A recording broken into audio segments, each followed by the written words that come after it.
Hello, Legacy enjoyers. We are covering the Legacy 1K hosted by Face to Face Games Toronto that was held on July 7th. So apologies for the delay in getting this coverage out to you guys. But before we get into the games, just a quick announcement for the upcoming Legacy of the North Summer Invitational.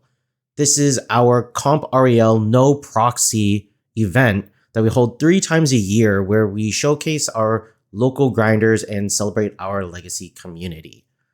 So we will be streaming the event with live commentary, player interviews, and deck text this time around, and you'll be able to tune in and watch the event on Saturday, August 10th at 1 p.m. Eastern Standard Time. The primary stream will be through Legacy of the North sponsor Enter the Battlefield, and you can find that at twitch.tv/ETB Canada. And I'll also be restreaming the event here at youtube.com/@LazyMTG.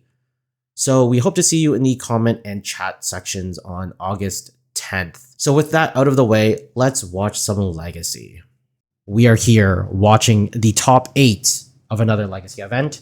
This is Riley Hicks playing Mono Blue Affinity against Steven Liao playing Temur Eldrazi.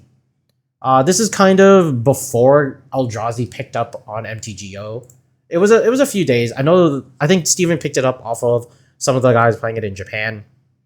Or maybe it was already a YouTube video. I don't know. Whatever. It was before everyone was praising how fast and explosive Temur Eldrazi is. But yeah. Here we are. These are untimed rounds, so we are most likely going to be in for a doozy. I hope you guys have a drink, maybe some snacks. If you guys have your favorite snacks and drinks when you're listening to me commentate, let me know what they are in the comments below. I'm always looking for something to crave my hunger. Nothing better to curb stomp the hunger like games of Legacy. All right, boys, cut the chit chat. Let's shuffle up and play. Come on, come on, come on. I'm pretty sure your decks are thoroughly shuffled. Steven agrees, presents the deck. Let's see how we're going to start. Not sure who the higher seed is. I'm pretty sure it is Steven in this event. Players draw their 7s. All right, get a clear look at Steven's hand. Looks like there's a bunch of cards I don't recognize other than Cavern of Souls, Mox Diamond, Ancient Tomb. I think that's an It that there's 2 It that heralds the end, which make Eldrazi's I think 7 or greater cost 1 less or 2 less. But Steven's deck is pretty low to the ground. He just uses it because the second ability is he gives, I think, other Eldrazi's +1/+1 or other colorless creatures +1/+1. I don't remember the exact wording. All I know is whenever I look at this card, whenever anybody asks to look at this card, the only response Steven gives is, I just use it as a lord. The other line of text doesn't even matter. Yep, that's what he just told his opponent. Says go after dropping himself down to 18, playing this Ancient Tomb into It that heralds the end. Riley going to start off with Seat of the Synod, Mox Opal. Going to cast Emery. She does have pseudo affinity for artifacts. Going to mill Seat of the Synod, 2 Lotus Petals, and an Urza's Saga. Not really what you want to be seeing. You do want to see some kind of engine to start drawing cards. We do see Force of Will. I think that's a Thought Monitor in Riley's hand, but he does have double Frogmite and Mox Opal as well. Steven drew for his turn. Looks like he drew another It that heralds the end. Going to Cavern of Souls, going to name Eldrazi. I know this for sure because his deck is Temur Eldrazi. I think you should know this too. Okay, Steven thinking about what he wants to do. I think the other Eldrazi in his hand is Sowing Mycospawn. So we saw, hopefully you guys watched the earlier matches where we had a couple Cloud Post players playing Sowing Mycospawn as well. And that card just does so much work when you can kick it. Yep, Steven dropping himself down to 16, going to try to cast It that heralds the end. Here is a Force of Will from Riley. Going to exile the Thought Cast. And Steven going to swing in for 2 points of damage. Drop Riley down to 17. All right, Riley going to draw for his turn. Finds a 3rd Frogmite. Going to activate Emery. Going to put in a Lotus Petal. Not many other options. So he has 3. He can tap the Mox Opal, play Frogmite, play another Mox Opal, Frogmite, Frogmite. We just go 3 Frogmites in 1 turn. I don't know if that's exactly what you want to be doing. I think this is the main problem with playing Synthesizer or Simulacrum Synthesizer? Simusynth. We're just going to call it Simusynth because I'm bad at pronunciation. But Frogmite is not a very strong creature, and at the moment it looks like it trades with It That Heralds the End, but if Steven can get this other one out, they become 3/3s. Looks like Steven has drawn a Kozilek's Command for his turn. So this can make a ton of Eldrazi Scions as well. One of the new cards that people have been toting about. Although I personally do not see the appeal. Wow, looks like he's just going to pass the turn. Riley going to draw Chalice of the Void, not going to do a lot here. So I think Riley can commit attacking with everything. If Steven decides to trade, he can use the Emery to bring back a Frogmite. Steven just going to take all 6, go down to 10. I assume Riley's just going to pass the turn, doesn't have much else to do with this Mox Opal and Chalice sitting in his hand. I guess there is no reason not to play this, or not to use Emery, but it looks like it's going to convince Steven to activate the Kozilek's Command. X is going to equal 1, so it's probably scry 1, draw 1, and then exile 1 card. Oh no, it's create an Eldrazi token. Okay, so this gives him 4 mana so that he can find another land. Oh, finds an Eye of Ugin. So I guess Steven can go Mox Diamond, discard Eye, but I don't think that's exactly what you want to do. Oh, you can get the source of green from Cavern of Souls. So I think you should play the Eye, because then it will reduce the cost of sowing Mycospawn anyway. Yeah, there's no reason to ever pitch the Eye to Diamond unless you already have an Eye out. Okay, so Steven carefully calculating. So generating, I assume, the green. Oh, no, he could be using the new Battle Mage. What's it called? Waterscape Battle Mage. He's carefully calculating what colors he's trying to accomplish here. No, so I could be overthinking this. Looks like he's just going for a Mycospawn. He's going to drop himself down to 6, utilizing Ancient Tomb. Is this kicked? So it's 2 mana from the Eye of Ugin. It is being kicked because he is exiling Seat of the Synod. So it costs 2. He'd probably use the Cavern of Souls and the Eldrazi's Scion to pay for the mana cost, and then the Ancient Tomb to kick it. Okay, so sowing Mycospawn's gonna, from the cast trigger, he gets to get the Eldrazi Temple. That comes in untapped. And then he will cast the It That Heralds the End. So yeah, Riley is asking if isn't it just not free? It is not like Eldrazi Mimic, where Eldrazi Mimic is 2 generic mana. It That Heralds the End is 1 colorless, 1 generic. So he has to pay 1 mana or 1 colorless mana no matter what. He can't just cast it for free off of Eye of Ugin. He needs to have that colorless source. So that's why Temur Eldrazi is kind of 4 colors. It's red, green, blue, and colorless. It is very taxing on the mana base. Okay, so Riley finds an island and just passes the turn. Doesn't really want to attack his Frogmites into these things. He has to double and triple block to be reasonable. We're going to see Steven going to cast a Glaring Fleshraker. Whenever you cast a colorless spell, he creates an 0/1 colorless Eldrazi spawn. They can sacrifice themselves for 1 colorless mana. Then whenever another colorless creature enters the battlefield under your control, deals 1 damage to each opponent. So another way to get damage through without actually having to attack. And it is a cast trigger. So he can cast this Mox Diamond. The Glaring Fleshraker will trigger. He'll get an 0/1 Scion. It'll enter the battlefield, deal 1 damage to Riley, and then he doesn't actually have to pay the cost for Mox Diamond. I think that's... Wow, okay, so he's going to do it anyway. It looks like he's missed the cast trigger, though. We'll see if he notices...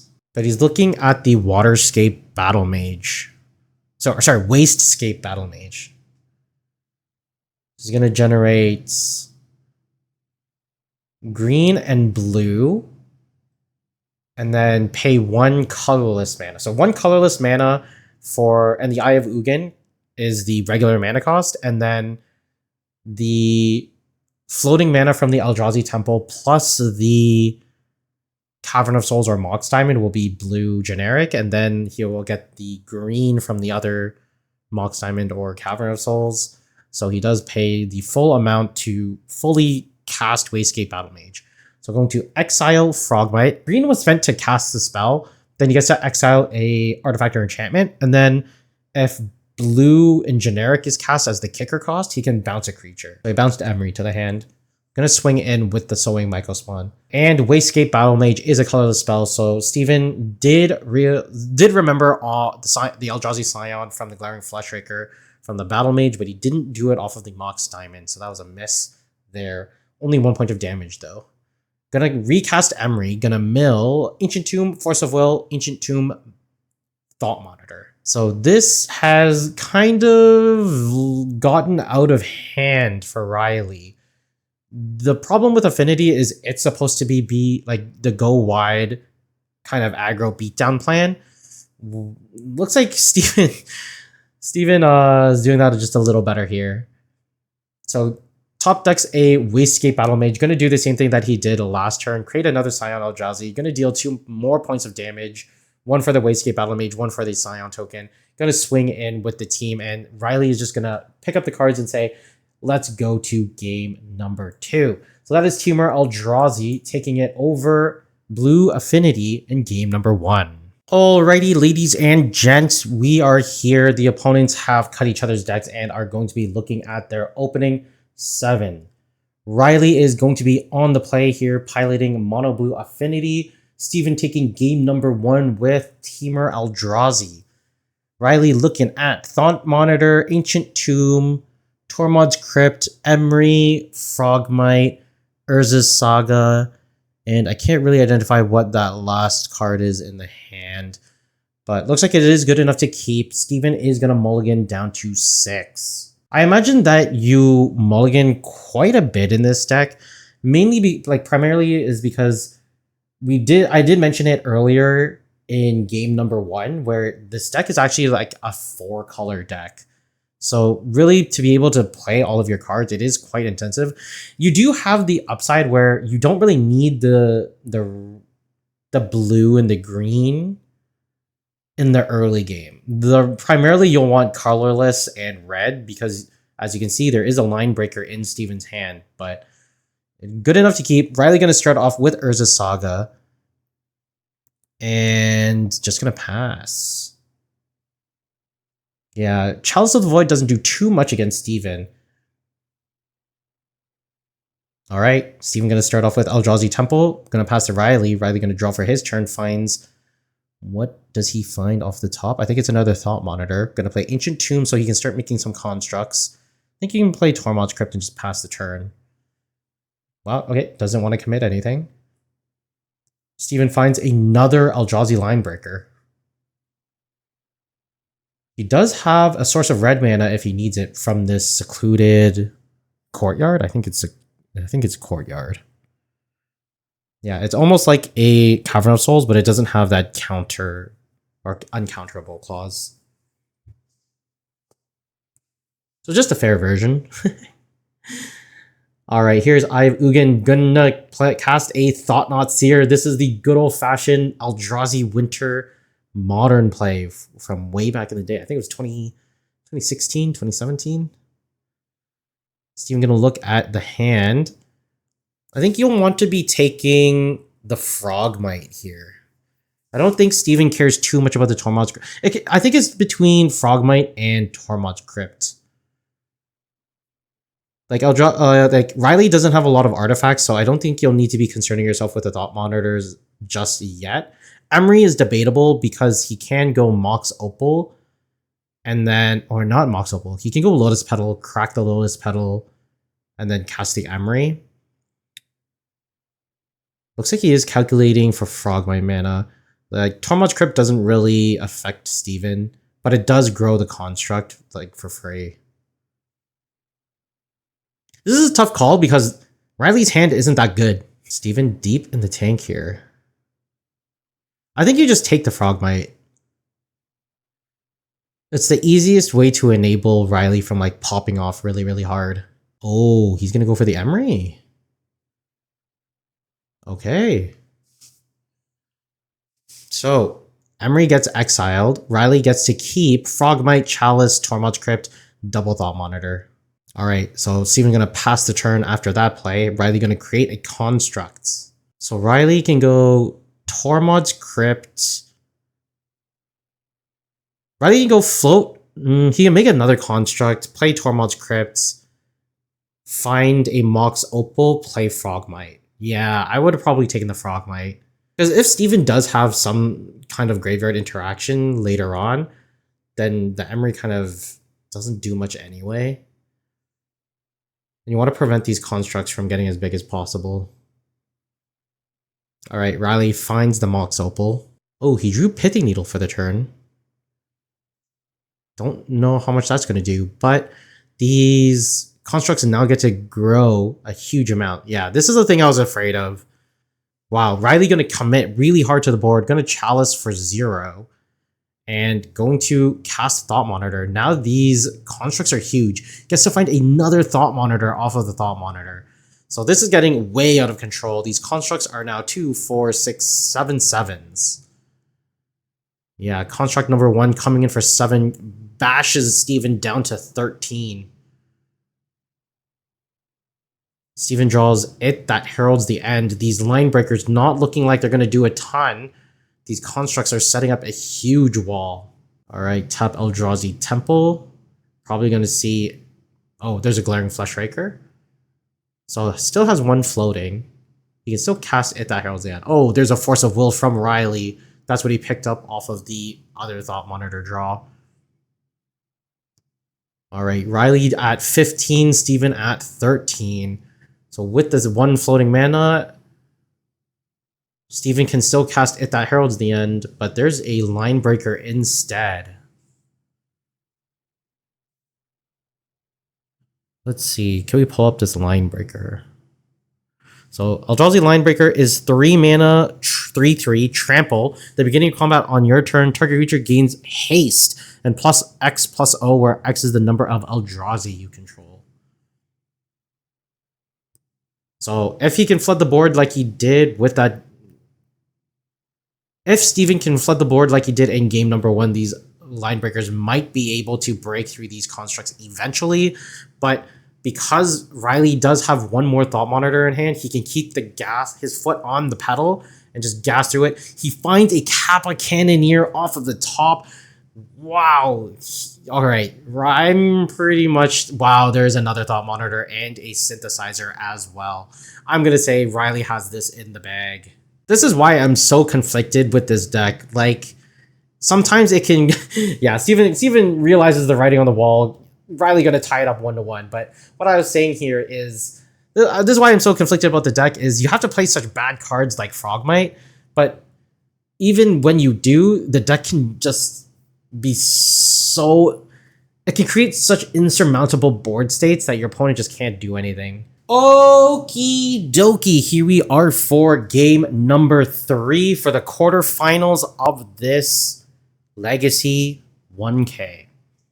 Steven is going to be on the play. He did lose game number 2. We're going to see what happens. Not sure exactly what they're discussing here, but we're going to see. So Riley is looking at Ancient Tomb, Chalice of the Void, Seat. I think that's an island, actually. Urza Saga, Kappa Cannoneer, Samalicum Synthesizer, and a Seat of the Synod. This hand is extremely underwhelming, especially against a deck like Steven's. However, he does have Urza Saga, Ancient Tomb follow-up, so that is not terrible. We did see him win last game this way. But there's no free spells like a Frogmite that can help trigger this Samalicum Synthesizer very early. Looks like it is good enough for Riley to keep. We are going to be hoping that because Steven is mulliganing, maybe he won't have as much of an explosive start as he did before. Looks like he's just quickly taking mulligans here. He is down to 5 on this opener. Looks like the first two just did not have any lands. Or at least not the lands that Steven was looking for. Yay, Steven. Let's see if we have a keepable 5. There's Thought-Knot Seer, Mox Diamond, Cavern of Souls. Wow, okay. Couldn't even read through all of them. Steven mulliganing to 4. This is definitely not where you want to be in the quarterfinals, game number 3. Especially while you're on the play. Like, I think at this point, the best that you can hope for is like Cavern of Souls, Eldrazi Temple, Line Breaker, Glaring Fleshbreaker, or sorry, Glaring Fleshraker. Like, those are probably the absolute best 4 that you can keep. There's Disruptor Flute. I think that's an Eldrazi Temple, Mox Diamond, Thought-Knot Seer. That's a Sowing Mycospawn, and I think that might be a Glaring Fleshraker as well. Wow, he is going to 3 cards. Mox Diamond, Eldrazi Linebreaker, Glaring Fleshraker, Thought-Knot Seer, Wasteland, and Wastegate Battlemage. Looks like there's a couple of Glaring Fleshrakers. So it looks like he's keeping Wasteland, Glaring Fleshraker, Wastegate Battlemage. Yikes, this does not look like a winning hand. There's a Frogmite off of the top for Riley. Holy moly. I think at this point you can just go Urza Saga past the turn. Never mind, my mistake. Riley makes the correct choice, starts off with Island. There's another Frogmite, so this is going to be a synthesizer on turn number 2. Gonna drop himself down to 18. However, Steven does have this Wastegate Battlemage. Alright, Riley going to Scry 2. There is a Tray of Tails in there.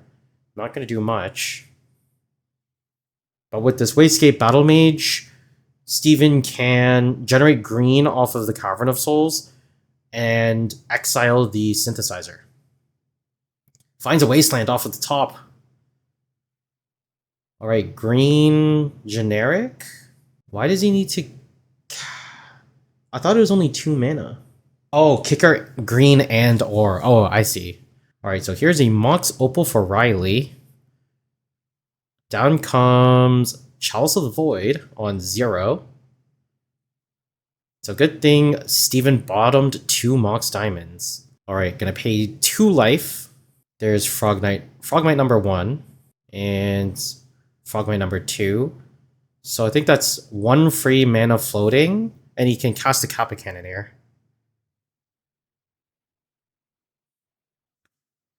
Whoa, that is a big board.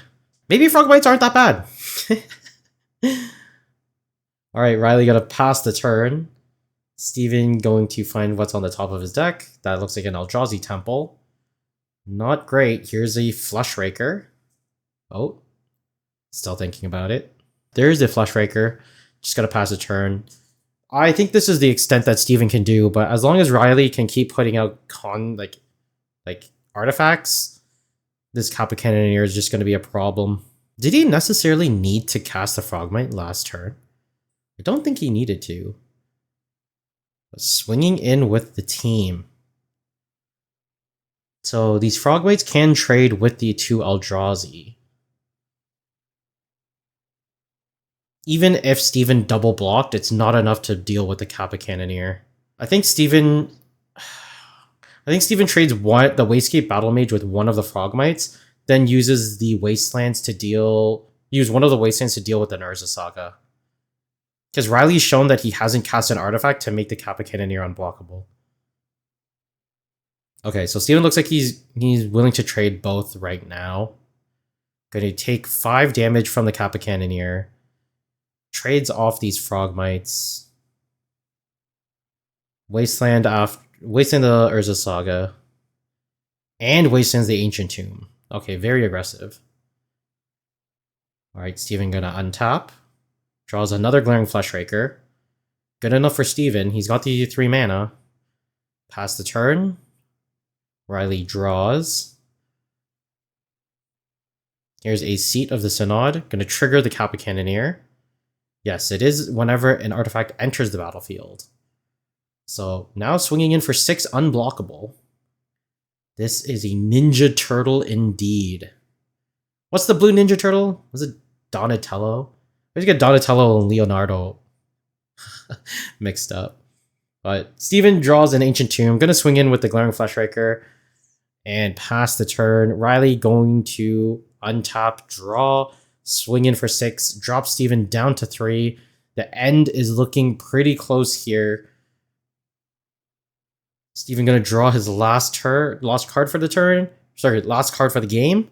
It is an Eldrazi Temple. He's finding all of his mana now instead of in his opening hands. I think the only way Steven can survive is if he doesn't attack with his Glaring Fleshraker, but even then, not much else he can do. There's the game. So Riley takes it over Steven in 3.